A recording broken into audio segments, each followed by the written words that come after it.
Isa ng Pinay na nasawi sa Israel dahil sa airstrike ng Iran. Nagpapaulan din ng missiles ang US at Israel na ikinasawi ng Supreme Leader ng Iran. Magbabalita si Rainiel Pawid.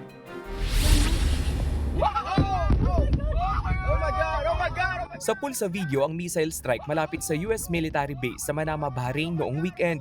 Maya-maya nasunog ang isang residential tower na sinasabing tinamaan nito. Umulan din ng missile sa Palm Jumeirah District sa Dubai. Ilang establishmento ang nasunog. Sa Doha, Qatar, nababasag ang katahimikan ng gabi sa pagsabog ng missile na sinasalag ng air defense system. Umalingaw-ngaw rin ang air raid siren sa Kuwait City. Napaulat na tinamaan sa airstrikes ang Kuwait International Airport. Habang sa Abu Dhabi, isang Asian ang nasawi sa bumagsak na debris mula sa na-intercept na drone na tinatarget ang Zayed International Airport. 7 iba pa ang sugatan. Kahit ang Tel Aviv sa Israel pinuntirya ng missile strikes. Nasalag ito ng Iron Dome defense system pero may mga nakalusot. Isa ang kumpirmadong nasawi sa Israel. Inilunsad daw ang missile ng Iran sa maraming Middle Eastern countries. Damay rin ang West Bank, Haifa at Jerusalem. Ganti raw ito sa major combat operations sa kanila ng US at Israel noong weekend.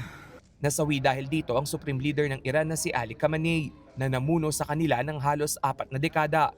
Napaulat ding namatay maging ang kanyang anak na babae at apo kasama si Senior Advisor Ali Shamakhani. Sabi ng Israel, resulta ito ng koordinasyon sa Amerika. Naganap ang pag-atake sa Iran sa gitna ng negosasyon ng Washington sa Tehran kaugnay ng nuclear and ballistic missile programs ng Iran. Si US President Donald Trump na unang nangakong hindi magsisimula ng gyera, dinipensahan naman ang operasyon. Our objective is to defend the American people by eliminating imminent threats from the Iranian regime. We are going to destroy their missiles and raise their missile industry to the ground. It will be totally, again, obliterated. Kinumpirma naman ni Pangulong Bongbong Marcos na may isang Pinay caregiver mula Pangasinan ang nasawi sa tumitinding tensyon sa Israel. Tinutulungan daw ni Mary Ann de Vera ang kanyang inaalaga ang matanda nang tamaan sila ng pagsabog bago makarating sa bomb shelter. Lahat po ng tulong na kakailanganin ng kanilang pamilya ay ihahatid ng ating pamahalaan.